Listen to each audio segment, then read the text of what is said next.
Yo yo yo, c'est Balou et c'est parti pour une nouvelle vidéo. Tu me vois là comme ça avec ma casquette Xbox et Vring parce qu'on a reçu un petit colis là, je vous le montre, il est là, on a une Xbox collection avec Vring, on a de la SAP Xbox Vring, on a eu des cadeaux de ouf. Bref, normalement je vais bientôt streamer sur Twitch avec la Xbox et d'ailleurs, rendez-vous tout de suite maintenant sur Twitch. Voilà, ça va être comme ça de toute façon, les morceaux de vidéo que vous allez voir sur ma chaîne, ça va être des morceaux pris de Twitch où justement je débat sur des sujets, je prends des gens à l'antenne et je parle de l'actualité. Maintenant, ça se fait sur Twitch, mais bon, vous inquiétez pas, toutes les rediffs seront sur YouTube, donc vous allez rien rater.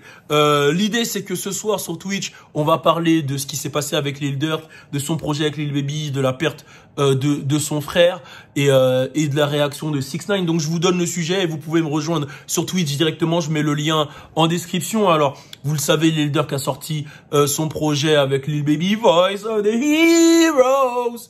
Donc vous savez, hein, mon amour pour Lil Baby, j'ai plus besoin de présenter. Vous connaissez aussi mon amour pour Durk. Voilà, pour moi c'est clair que Lil Baby, c'était une version d'Atlanta de Lil Durk. Je l'avais annoncé en 2017, donc ça me choque pas ce qui se passe aujourd'hui. Je l'avais senti comme de la coke. J'avais sniffé ça comme de la coke.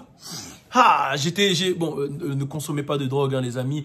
C'était une métaphore vraiment. J'avais capté le bail et ça me fait plaisir que les deux collaborent. Après, il y a eu pas mal d'avis mitigés. Il y en a qui ont dit que le projet il était répétitif. Il y en a qui ont dit que c'était le projet de l'année. C'était soit tu valides de ouf, soit tu détestes. Donc, je donnerai mon avis sur le projet sur Twitch. Je vous donne rendez-vous. Ce qui est grave aussi, c'est que pendant justement cette période de célébration où Lil Durk qui a son prime, où tout le monde le valide, bah il perd son frère. Il a perdu, vous savez, Nusky, il a perdu King Von, et là il a perdu son frère D-Tang, qui a été pendant une fusillade, il est décédé, paix à son âme, et on se dit que ça doit être vraiment difficile de perdre autant de personnes et d'être dans la peau de Lil Durk. Donc on lui envoie toutes nos condoléances. Et forcément, vous le savez, il y a ses rivaux qui ont réagi, quand je pense aux rivaux, c'est tous les gangs adverses, hein, les gars FBG Duck, etc.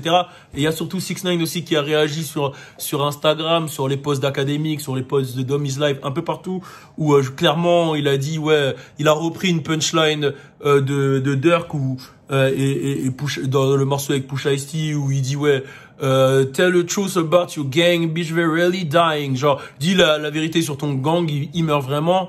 En parlant de Durk, sachant que là on parle du grand frère de Durk, hein, qui est mort. Donc est-ce que vous trouvez ça vous trouvez ça normal que 6ix9ine réagisse de la manière? A priori, quand je te dis ça du premier avis comme ça, tu dis non, c'est pas normal. Mais quand on connaît la culture de Chicago où on diss les gangs ennemis, on diss les morts ennemis, on diss quand un mec est mort, on parle de Tuka, de je fume, du FBG Doug, ceci, cela. C'est aussi dans leur culture à Chicago. Mais dans tous les cas, rendez-vous sur Twitch maintenant. Tout ça, on va en débattre sur Twitch. Et vous aurez toutes les rediffusions, de toute façon, sur ma chaîne YouTube. Donc, rendez-vous sur Twitch. On est ensemble. Il y aura aussi l'interview de Swizz Beatz et DMX. Enfin, pas de DMX, mais Swizz Beatz sur le projet de DMX sur mon Twitch ce soir. Dans tous les cas, rendez-vous, vous vous abonnez. Je mets le lien en description, je mets le lien en commentaire. On est ensemble. Peace!